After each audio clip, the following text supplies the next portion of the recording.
मैं डॉक्टर तन्वी सिंह अपने channel eternal edusense classes for Sanskrit में एक बार फिर आप सभी का स्वागत करती हूँ।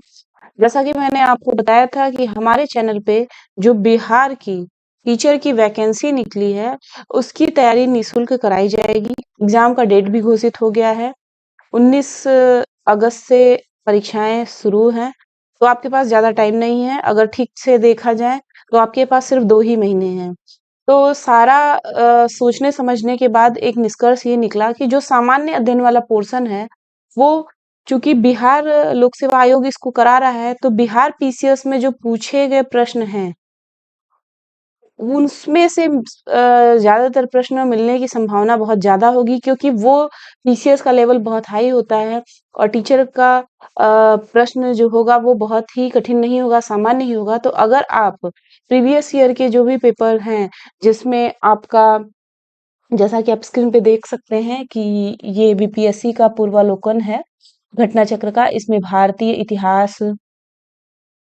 इसमें आप देख सकते हैं भारतीय इतिहास, भारतीय अर्थव्यवस्था, भारतीय राज्यव्यवस्था, सामान्य विज्ञान, समसामयिकी, विविध, सामान्य भूगोल, बिहार राज्य संबंधित प्रश्न, सामान्य गणित एवं तर्कशक्ति परीक्षण के प्रश्न दिए हैं। तो आपके कोर्स में जो भी चीजें हैं उसको हम लोग यहाँ से सॉल्व करेंगे। और ये पुस्तक लगभग 350 पेज की है। तो आज से हम कोशिश करते हैं कि इसका व्याख्या सहित जो हल है उसको पूरा पढ़ के जाएंगे।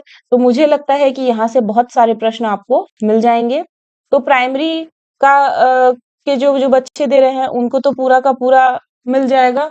इसके अलावा जो लोग टीजीटी पीजीटी करेंगे तो टीजीटी पीजीटी वाले लोगों को भी सामान्य अध्ययन का एग्जाम देना ही है। उसके अलावा उनके जो सब्जेक्ट होंगे वहां से प्रश्न होंगे।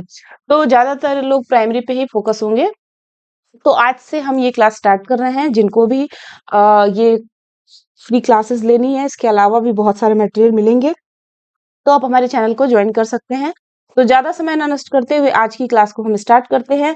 और एक एक दिन में जितना भी हो पाएगा उसको हम क्लास 1 क्लास 2 करके ऐसे रोज कुछ ना कुछ पढ़ते रहेंगे, ताकि ये किताब पूरा का पूरा आप लोग देखकर ही जाएं। बाकी आप लोग अपनी अपनी तैयारी करते रहिएगा। तो चलिए आज की क्लास को स्टार्ट कर लेते हैं। तो जैसा कि आप स्क्रीन पे देख रहे हैं कि सबसे पहले भारतीय इतिहास के प्रश्नों को दिया हुआ है इस पुस्तक में। तो हम स्टार्ट करते हैं भारतीय इतिहास। तो भारतीय इतिहास के जितने भी प्रश्न हैं उनको व्याख्या सहित हम देख लेंगे, और उसके बाद फिर हम धीरे धीरे एक एक टॉपिक पे जाएंगे। कोशिश करेंगे कि जल्दी जल्दी हो जाए। आप स्क्रीन पे देख सकते हैं कि ये जो है 352, आप यहाँ पे देख सकते हैं, ये टोटल पुस्तक 352 पेज की है। तो देखते हैं कितना जल्दी जल्दी कवर हो पाता है। तो चलिए स्टार्ट कर लेते हैं आज की क्लास को।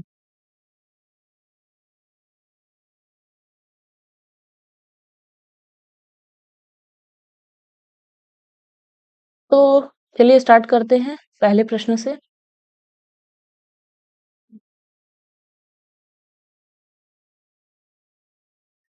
भारत में पशुपालन एवं कृषि के प्राचीनतम साक्ष्य प्राप्त हुए हैं। ऐसे ही प्रश्न एग्जाम में भी आएंगे, क्योंकि ये जो पेपर है वो बीपीएससी ही सेट करेगी, तो यहाँ से मिलने की संभावना बहुत ज्यादा होगी। तो चलिए स्टार्ट कर लेते हैं। तो पहला प्रश्न है, भारत में पशुपालन एवं कृषि के प्राचीनतम साक्ष्य प्राप्त हुए हैं कहाँ से? मेहरगढ़ से। अब अगर हम इसकी व्याख्या पढ़ लेंगे तो ये प्रश्न आपको कभी नहीं भूलेगा। तो जल्दी जल्दी इसकी व्याख्या भी पढ़ लेते हैं। भारतीय उपमहाद्वीप में पशुपालन एवं कृषि का प्रारंभिक स्थल मेहरगढ़ को माना जाता है, जो 7000 से 5500 ईसा पूर्व के मध्य मानव बसाव का क्षेत्र था। कुछ विद्वान मेहरगढ़ में पशुपालन का काल 8500 ईसा पूर्व से मानते हैं। नवीनतम खोजों के आधार पर भारतीय उपमहाद्वीप में प्राचीनतम कृषि साक्ष्य वाला स्थल उत्तर प्रदेश के संत कबीर नगर जिले में स्थित लहुरा देव है। यहाँ से 7000 ईस्वी पूर्व से 9000 ईस्वी पूर्व के मध्य मानव के बसने तथा निश्चित तौर पर 6400 ईसा पूर्व के चावल के साक्ष्य प्राप्त हुए हैं। उल्लेखनीय है कि इस नवीनतम खोज के पूर्व भारतीय उपमहाद्वीप का प्राचीनतम कृषि साक्ष्य वाला स्थल मेहरगढ़ पाकिस्तान के बलूचिस्तान में स्थित है। यहाँ से 7000 से 5500 ईस्वी पूर्व के गेहूं के साक्ष्य मिले हैं। इसके साथ ही चावल के साक्ष्य वाला स्थल कोलडीहवा प्रयागराज जिले में बेलन नदी के तट पर स्थित। यहाँ से 6500 ईस्वी पूर्व के चावल की भूसी के साक्ष्य मिले हैं, ऐसा माना जाता था। तो आप देख सकते हैं कि ये प्रश्न तो पूछ ही दिया। तो इसका आंसर आपने देख लिया कि भारत में पशुपालन एवं कृषि के प्राचीनतम साक्ष्य प्राप्त हुए मेहरगढ़ से। उसके अलावा ये व्याख्या देखेंगे आप, तो इसमें भी बहुत सारे प्रश्न आपको मिल जाएंगे। तो मुझे लगता है इसके अलावा आपको कोई पुस्तक पढ़ने की जरूरत नहीं पड़ेगी, आप इसको ही पूरा पढ़ के जाएंगे तो यहाँ से नहीं तो व्याख्या में से प्रश्न आपको मिल जाएगा। तो चलिए, चूंकि हमें ये पूरी किताब खत्म करनी है बहुत जल्दी जल्दी, तो यहाँ पे हम ज्यादा समय नहीं बर्बाद करेंगे, जल्दी जल्दी प्रश्नों को देखेंगे। दूसरा प्रश्न है, निम्नलिखित में से किसको कैल्कोलिथिक युग भी कहा जाता है? तो कैल्कोलिथिक युग जो है ताम्र पाषाण युग को कहा जाता है। ताम्र पाषाण युग को कैल्कोलिथिक युग भी कहा जाता है। जिन संस्कृतियों में तांबे के औजारों के साथ ही पत्थर के बने हुए उपकरणों का भी प्रचलन मिलता है, उन्हें प्रायः ताम्र पाषाणिक संस्कृतियां कहा जाता है। अगला प्रश्न है, हड़प्पा में मिट्टी के बर्तनों पर सामान्यतः किस रंग का उपयोग हुआ था? तो इसका आंसर होगा लाल।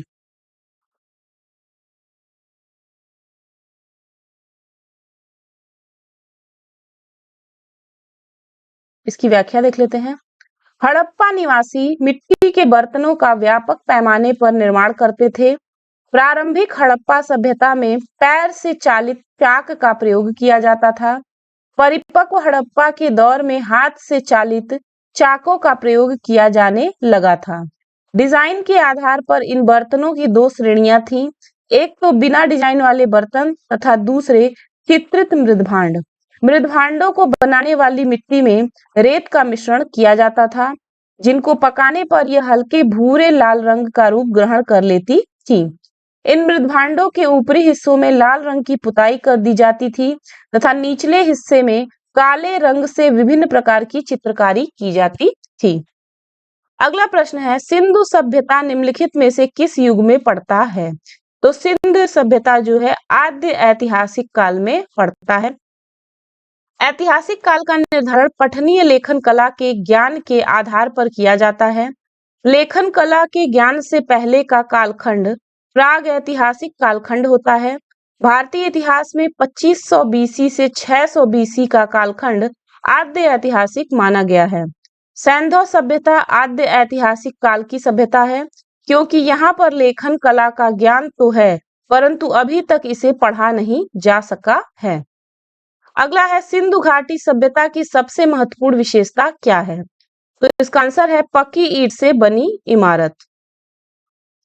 सिंधु घाटी सभ्यता की प्रमुख विशेषता नगर नियोजन को माना जाता है। यहाँ नगर और कस्बे एक निश्चित योजना के अनुसार बसाए जाते थे। पक्की ईंट से बनी इमारतों में मोहनजोदड़ो का विशाल स्नानागार व अन्नागार प्रमुख है।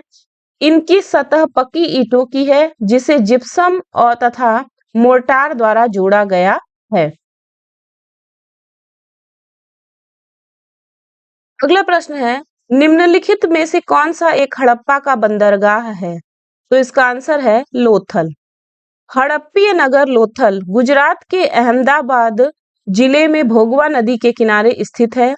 यहाँ की सर्वाधिक महत्वपूर्ण उपलब्धि हड़प्पा कालीन बंदरगाह है। अगला प्रश्न है, निम्नलिखित में से कौन सा हड़प्पा कालीन स्थल गुजरात में है? तो इसका आंसर है लोथल। तो इसकी व्याख्या देख लेंगे तो आपको जो पहले मैंने बताया कि हड़प्पीय नगर लोथल गुजरात के अहमदाबाद जिले में भोगवा नदी के किनारे स्थित है। यहाँ की सर्वाधिक महत्वपूर्ण उपलब्धि हड़प्पा कालीन बंदरगाह है। फिर है, निम्न में से किस हड़प्पा कालीन स्थल से टेराकोटा का हल प्राप्त हुआ है? तो इसका आंसर है बनावली। हरियाणा के फतेहाबाद जिले में स्थित बनावली से टेराकोटा का हल प्राप्त हुआ है। अगला प्रश्न है, निम्न में से किस हड़प्पन नगर में जुते हुए खेतों के निशान मिले हैं? तो इसका आंसर है कालीबंगा। प्रश्नगत हड़प्पा सभ्यता के स्थलों में से खंभात की खाड़ी के निकट स्थित लोथल से गोदीबाड़ा के साक्ष्य मिले हैं। राजस्थान के हनुमानगढ़ जिले में घग्गर नदी के किनारे स्थित कालीबंगा से जुते हुए खेत के साक्ष्य मिले हैं। गुजरात के धौलावीरा से हड़प्पा लिपि के बड़े आकार के 10 चिन्हों वाला एक शिलालेख मिला है। हरियाणा के फतेहाबाद जिले में स्थित बनावली से पक्की मिट्टी की बनी हुई हल्की प्रतिकृति मिली है। निम्नलिखित में से कौन हड़प्पा और मोहनजोदड़ो के उत्खनन से संबंधित नहीं थे?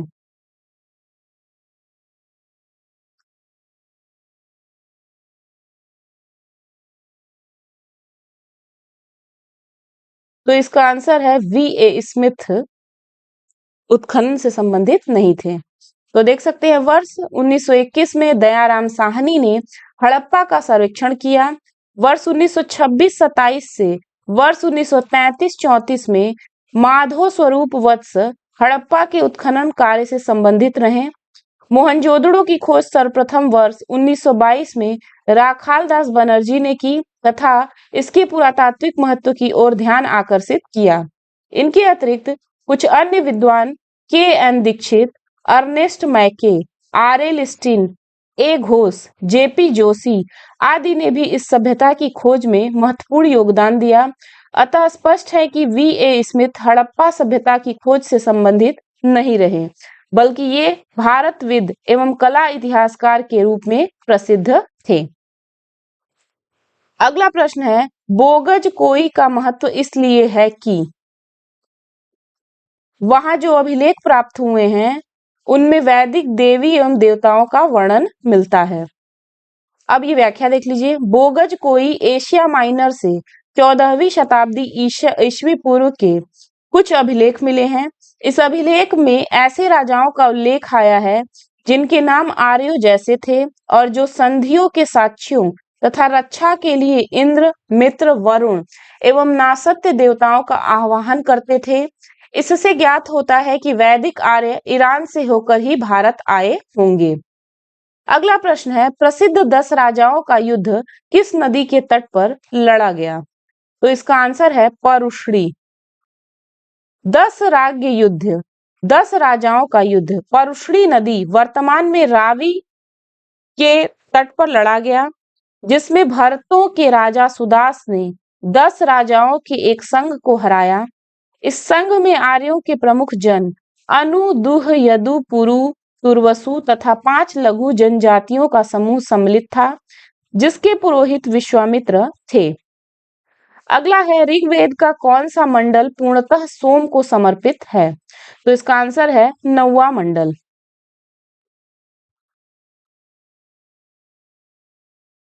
तो व्याख्या देख लेते हैं। ऋग्वेद के कुल 10 मंडल हैं। नवम मंडल के सभी 114 मंत्र सोम को समर्पित हैं। सोम आर्यों का मुख्य पेय था, जिसे मुंजवत पर्वत से प्राप्त किया जाता था। ऋग्वेद के 10वें मंडल में चारों वर्णों की उत्पत्ति का उल्लेख है। अगला है, ऋग्वेद संहिता का 9वां मंडल पूर्णतः किसको समर्पित है? तो इसका आंसर है सोम और इस पेय का नामाकृत देवता। तो जैसा कि पिछली व्याख्या में बताया गया कि ऋग्वेद के कुल 10 मंडल हैं। नवम मंडल के सभी 114 मंत्र सोम को समर्पित हैं। सोम आर्यों का मुख्य पेय था, जिसे मुंजवत पर्वत से प्राप्त किया जाता था। ऋग्वेद के 10वें मंडल में चारों वर्णों की उत्पत्ति का उल्लेख है। अगला प्रश्न है, गायत्री मंत्र किस पुस्तक में मिलता है? तो ये आंसर है ऋग्वेद। गायत्री मंत्र ऋग्वेद में उल्लिखित है। इसके रचनाकार विश्वामित्र हैं। यह मंत्र ऋग्वेद के 3 मंडल में वर्णित है।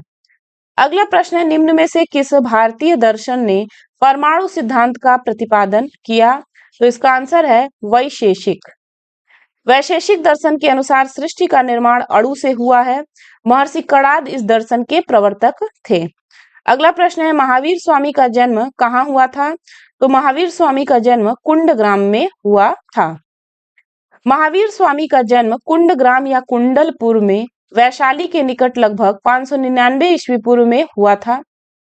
उनकी माता त्रिशला वैशाली के लिच्छवी गणराज्य के प्रमुख चेटक की बहन थी तथा पिता सिद्धार्थ ज्ञात्रिक क्षत्रियों के संघ के प्रधान थे। उनके बड़े भाई नंदीवर्धन थे। कुछ प्राचीन संस्करण की एनसीईआरटी पुस्तकों में महावीर स्वामी का जन्म 540 ईस्वी पूर्व उद्धृत है। इसी आधार पर अनेक अन्य प्रकाशकों ने भी यही जन्म तिथि अपने पुस्तकों में अंकित कर दिया है, जिससे भ्रम की स्थिति उत्पन्न हुई है। महावीर स्वामी की सही जन्म तिथि 599 ईस्वी पूर्व ही उचित है, क्योंकि महावीर स्वामी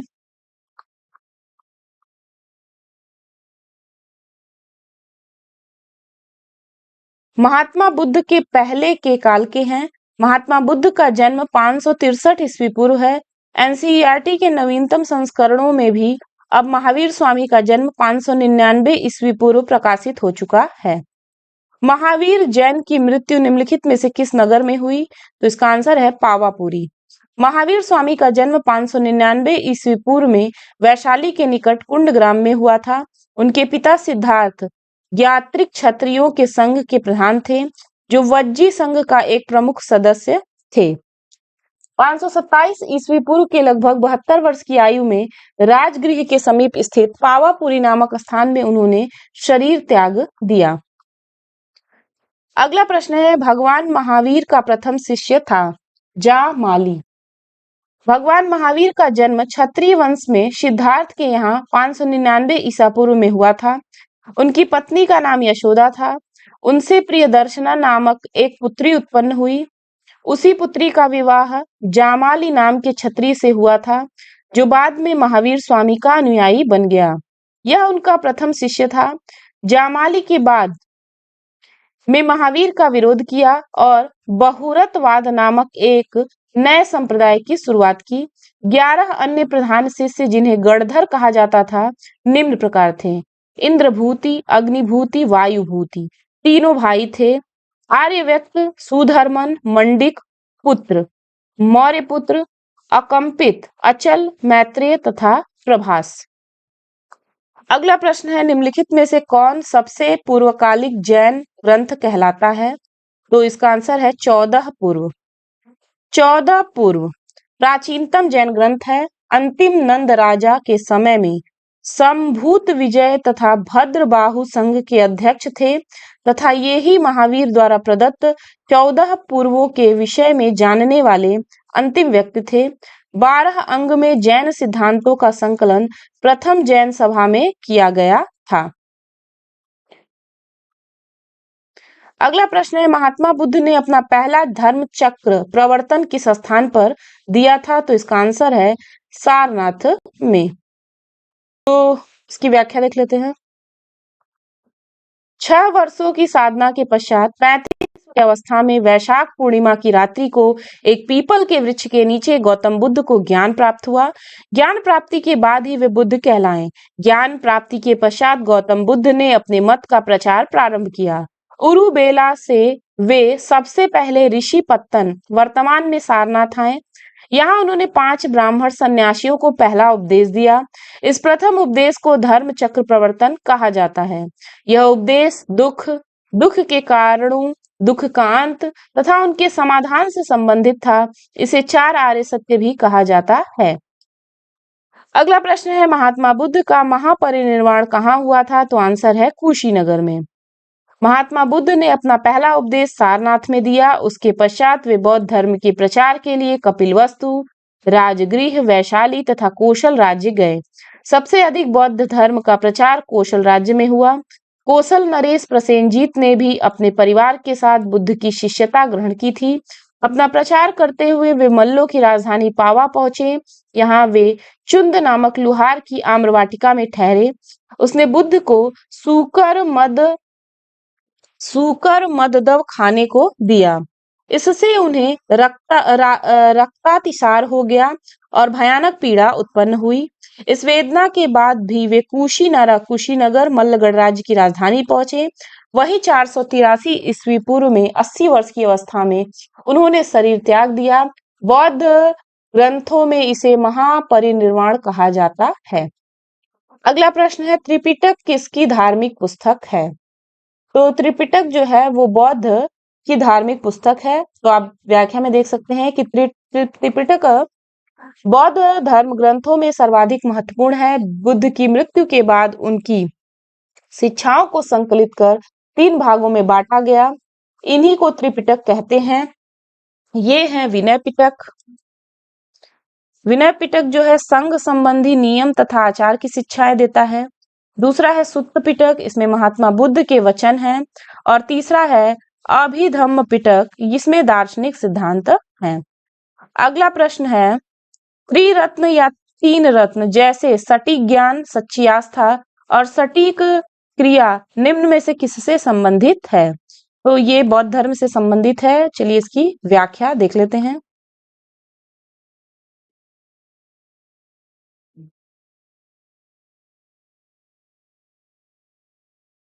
एक मिनट, ये जैन धर्म से संबंधित है, थोड़ा मिस्टेक हो गया।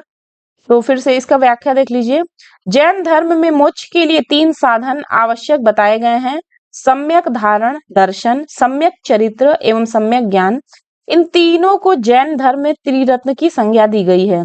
तो एक बार आप लोग फिर से इस प्रश्न को देख लीजिए, थोड़ी पढ़ने में गलती हो गई, क्योंकि प्रश्न देखना जरूरी है, नहीं तो आप लोग के दिमाग में वही बैठ जाएगा।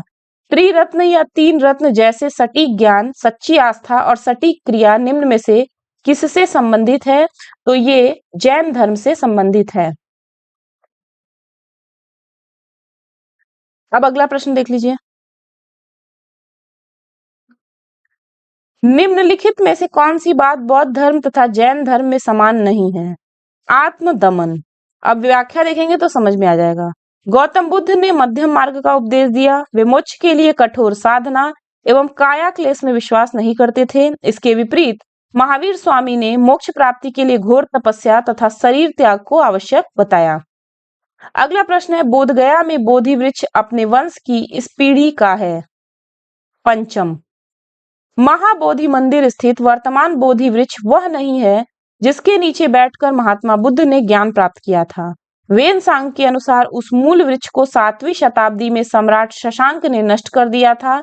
इसके बाद इस स्थान पर 2 और वृक्ष रोपित हुए और नष्ट हुए। वर्तमान वृक्ष जिसे हम देख रहे हैं वह 5वीं पीढ़ी का वृक्ष है, जिसे अलेक्जेंडर कनिंघम ने लगवाया था।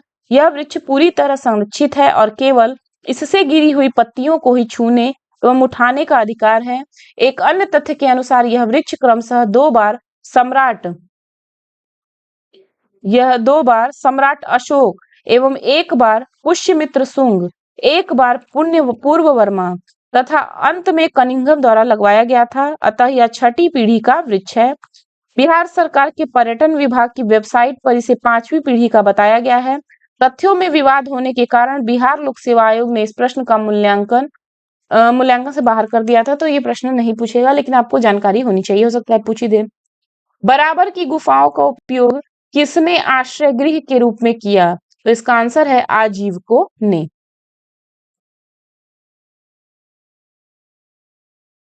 इसका व्याख्या देख लीजिए। मौर्य युग में पर्वत गुफाओं को काटकर निवास स्थान बनाने की कला का पूर्ण विकास हुआ। अशोक तथा उसके पौत्र दशरथ के समय में बराबर तथा नागार्जुनी पहाड़ियों को काटकर आजीविकों के लिए आवास बनाए गए थे। अशोक के समय बराबर पहाड़ी की गुफाओं में सुदामा की गुफा तथा कर्ण चौपड़ नामक गुफा सर्वप्रसिद्ध है। अगला प्रश्न है, आजीवक संप्रदाय के संस्थापक थे मक्खली गोसाल। मक्खली गोसाल प्रारंभ में महावीर के शिष्य थे, किंतु बाद में मतभेद के चलते इन्होंने महावीर का शिष्यता त्याग कर आजीवक नामक स्वतंत्र संप्रदाय की स्थापना की। इनका मत नियतिवाद कहा जाता है, जिसके अनुसार संसार की प्रत्येक वस्तु भाग्य द्वारा पूर्व नियंत्रित एवं संचालित होती है। अगला प्रश्न है, पाटलिपुत्र के संस्थापक थे? तो इसका आंसर है उदयन। पाटलिपुत्र की स्थापना अजात शत्रु के उत्तराधिकारी उदयन ने गंगा और सोन नदी के संगम पर एक किला बनाकर की थी। इसने मगध साम्राज्य की राजधानी राजगृह से पाटलिपुत्र स्थानांतरित की। यह नगर शिशुनाग वंश, नंद वंश और मौर्य वंश की भी राजधानी रही। अगला प्रश्न है, किस शासक द्वारा सर्वप्रथम पाटलिपुत्र का राजधानी के रूप में चयन किया गया? तो इसका आंसर है उदयन द्वारा। हर्यक वंशीय शासक उदयन या उदयभद्र के शासन काल की सर्वप्रमुख घटना गंगा एवं सोन नदियों के संगम पर पाटलिपुत्र नगर की स्थापना है। उसने राजगृह से इसी नवस्थापित नगर में अपनी राजधानी स्थानांतरित की। अगला प्रश्न है, निम्नलिखित में से किस राजा ने पाटलिपुत्र बसाया था? तो इसका उत्तर है उदयन। मगध नरेश उदयन के शासनकाल की सर्वप्रमुख घटना गंगा और सोन नदियों के संगम पर पाटलिपुत्र नामक नगर की स्थापना है। उसने राजगृह से इसी स्थान पर अपनी राजधानी स्थानांतरित की।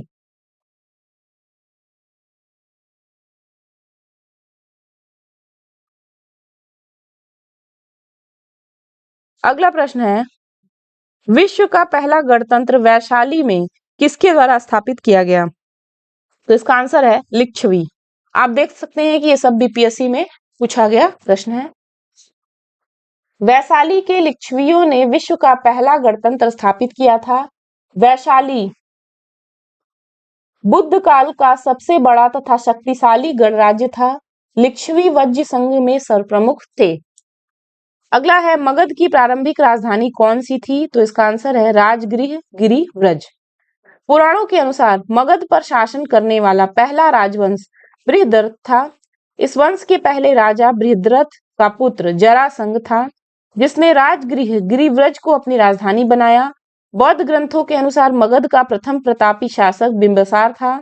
यह हर्यक वंश से संबंधित था। इसकी मृत्यु 492 ईसा पूर्व में हुई। इसके पश्चात अजात शत्रु मगध का शासक हुआ। अजात शत्रु के पुत्र उदयन ने अपनी राजधानी राजगृह से पाटलिपुत्र स्थानांतरित की। अगला प्रश्न है, अजात शत्रु के वंश का नाम था? तो हर्यक वंश नाम था। मगध का शासक अजात शत्रु 492 से 460 ईस्वी पूर्व अपने पिता एवं हर्यक वंश के संस्थापक बिंबिसार की हत्या कर राजगद्दी पर बैठा था। इसकी हत्या भी इसके पुत्र उदयन, कौशांबी के वत्स राजा उदयन से भिन्न ने कर दी थी। अगला प्रश्न है, सैंड्रोकोट्स ने से चंद्रगुप्त मौर्य की पहचान किसने की? तो इसका आंसर है विलियम जोन्स। विलियम जोन्स पहले विद्वान थे जिन्होंने सैंड्रोकोट्स की पहचान मौर्य शासक चंद्रगुप्त मौर्य से की।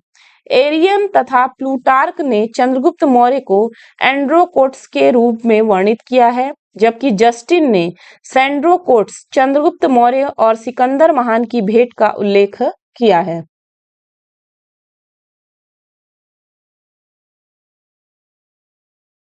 अगला प्रश्न है, ब्राह्मी लिपि को सर्वप्रथम किसने पढ़ा? तो इसका आंसर है जेम्स प्रिंसेप।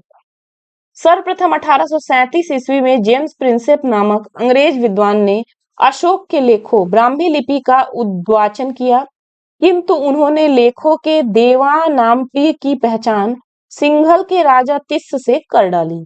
कालांतर में यह तथ्य प्रकाश में आया कि सिंघली अनुश्रुतियों दीपवंश तथा महावंश में यह उपाधि अशोक के लिए प्रयुक्त की गई है। अतः वर्ष 1915 में मास्की कर्नाटक से प्राप्त लेख में अशोक नाम भी पढ़ लिया गया।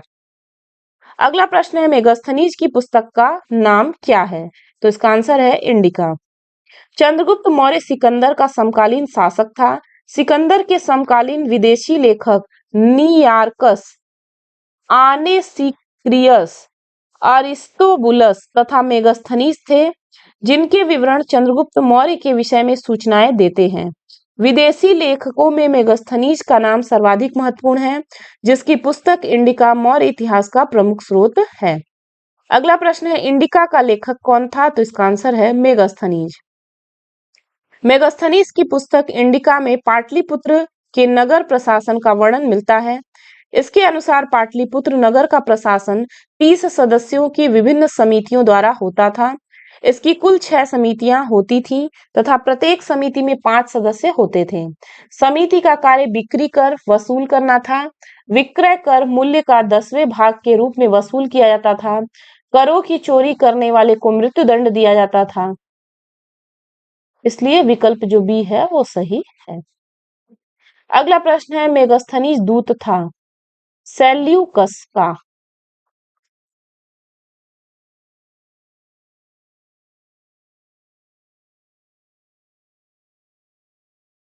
मेगस्थनीज सेल्यूकस निकेटर द्वारा चंद्रगुप्त मौर्य की राज्यसभा में भेजा गया यूनानी राजदूत था। इसके पूर्व वह अराकोसिया के क्षत्रप के राजदरबार में सेल्यूकस का राजदूत रह चुका था। मेगस्थनीज ने काफी समय तक मौर्य दरबार में निवास किया। भारत में उसने जो कुछ भी देखा सुना उसे उसने इंडिका नामक अपने ग्रंथ में लिपिबद्ध किया। अगला है, अंतिम मौर्य सम्राट था। तो अंतिम मौर्य सम्राट था बृहद्रथ। अंतिम मौर्य शासक बृहद्रथ था। बृहद्रथ की हत्या इसके सेनापति पुष्यमित्र शुंग के द्वारा की गई। अगला है किस अभिलेख में रुद्रदामन प्रथम की विभिन्न उपलब्धियां वर्णित है? तो आंसर है जूनागढ़। गुजरात के जूनागढ़ से रुद्रदामन 130 से 150 ईस्वी का एक अभिलेख प्राप्त हुआ है। यह जिस शिला पर उत्कीर्ण है उसी पर अशोक के 14 प्रज्ञापनों की एक प्रति तथा स्कंदगुप्त के 2 लेख भी खुदे हुए हैं। यह विशुद्ध संस्कृत भाषा तथा ब्राह्मी लिपि में लिखा गया है। इसमें रुद्रदामन की वंशावली, विजयों, शासन, व्यक्तित्व आदि पर सुंदर प्रकाश डाला गया है। यह अभिलेख अब तक प्राप्त संस्कृत अभिलेखों में सर्वाधिक प्राचीन है। अगला प्रश्न है निम्नलिखित राजाओं में से किसका जैन धर्म के प्रति भारी झुकाव था? तो आंसर है खारवेल। कलिंग का चेदी वंशीय शासक खारवेल प्राचीन भारतीय इतिहास के महानतम सम्राटों में से एक था। ओडिशा प्रांत के भुवनेश्वर से 3 मील की दूरी पर स्थित उदयगिरी पहाड़ी की हाथी गुम्फा से उसका एक बिना तिथि का अभिलेख प्राप्त हुआ है। यह अभिलेख खारवेल का इतिहास जानने का एकमात्र स्रोत है। इसका जैन धर्म के प्रति भारी झुकाव था। हाथी गुम्फा अभिलेख प्राकृत भाषा में है। अगला प्रश्न है कलिंग नरेश खारवेल का संबंध था। तो प्रश्न था कलिंग नरेश खारवेल का संबंध था, तो इसका आंसर होगा ये इसमें जो दिया है उपरोक्त में से कोई नहीं, उपरोक्त में एक से अधिक। तो इसकी व्याख्या देख लेते हैं। कलिंग के चेदी राजवंश का संस्थापक महामेघवाहन नामक व्यक्ति था, अतः इस वंश का नाम महामेघवाहन वंश भी पड़ गया। इस वंश का सर्वाधिक शक्तिशाली शासक खारवेल हुआ। खारवेल के इतिहास अध्ययन का एकमात्र साधन हाथी गुम्फा अभिलेख है। अगला प्रश्न है प्राचीन भारत का नेपोलियन किसे कहा जाता है? तो इसका उत्तर है समुद्रगुप्त। इतिहासकार विसेंट स्मिथ ने अपनी रचना अर्ली हिस्ट्री ऑफ इंडिया में समुद्रगुप्त की वीरता एवं विजयों पर मुग्ध होकर उसे भारतीय नेपोलियन की संज्ञा दी। समुद्रगुप्त की विजयों का वर्णन प्रयाग प्रशस्ति में मिलता है और इसके लेखक हरिसेन थे। अगला प्रश्न है गुप्त सम्राट जिसने हुड़ों को पराजित किया? तो इसका उत्तर है स्कंदगुप्त। हुड़ों का पहला भारतीय आक्रमण गुप्त सम्राट स्कंदगुप्त के शासन काल में 455 ईस्वी में हुआ तथा स्कंदगुप्त के हाथों में बुरी तरह परास्त हुए। यूएस राय के अनुसार इस हुड़ आक्रमण का नेता कुशनेवाज था। यह आक्रमण एक धावा मात्र रहा और देश के ऊपर इसका कोई तत्कालीन प्रभाव नहीं पड़ा, किंतु परोक्ष रूप से इसने गुप्त साम्राज्य के पतन की गति को तेज कर दिया। स्कंदगुप्त की मृत्यु के बाद 5वीं शताब्दी के अंत तथा 6ठी शताब्दी के प्रारंभ में उत्तर पश्चिम के कई क्षेत्रों पर हुड़ों ने कब्जा कर लिया था। अगला प्रश्न है किस प्रकार की भूमि को अप्रहत कहा जाता था? तो इसका आंसर है बिना जोती हुई जंगली भूमि को।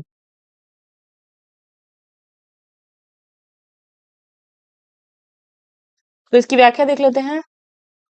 बिना जोती हुई भूमि वह भूमि जिस पर खेती न की गई हो, अप्रहत भूमि कहा जाता था। यह गुप्तकालीन राजस्व व्यवस्था का एक पद है। अगला है चीनी यात्री सुंग युन ने भारत की यात्रा की थी। तो इसका आंसर है 515 ईस्वी से 520 ईस्वी। चीनी यात्री सुंग युन 518 ईस्वी में भारत आया। इसने अपने 3 वर्षों की यात्रा में बौद्ध धर्म की प्रतियां एकत्रित की थीं। अगला है हर्षवर्धन के शासन काल में किस चीनी यात्री ने भारत की यात्रा की थी? तो इसका आंसर है ह्वेनसांग। हर्षवर्धन के समय की सर्वप्रमुख घटना चीनी यात्री ह्वेनसांग के भारत आगमन की है। उसकी उत्कट अभिलाषा महात्मा बुद्ध के चरण चिन्हों द्वारा पवित्र किए स्थानों को देखने एवं पवित्र बौद्ध ग्रंथों का अध्ययन करने की थी, जो उन दिनों भारत में सुलभ थे। इस उद्देश्य की पूर्ति हेतु उसने तांग शासकों की राजधानी चंगन से भारतवर्ष के लिए 629 ईस्वी में प्रस्थान किया। अपनी भारत यात्रा के ऊपर उसने एक ग्रंथ लिखा जिसे सीयूकी कहा जाता है। अगला प्रश्न है कल्हड़ की पुस्तक का नाम क्या है? तो कल्हड़ की पुस्तक का नाम है राजतरंगिणी। कल्हड़ ने राजतरंगिणी में कश्मीर का इतिहास लिखा। इस ग्रंथ की रचना कल्हड़ ने जय सिंह 1127 से 1159 के शासनकाल में पूर्ण किया। चंद्रगुप्त मौर्य के प्रधानमंत्री चाणक्य ने राजनीति शास्त्र पर प्रसिद्ध ग्रंथ अर्थशास्त्र की रचना की। अगला प्रश्न है, ओदंतपुर शिक्षा केंद्र निम्न में से किस राज्य में अवस्थित था? तो इसका आंसर है बिहार।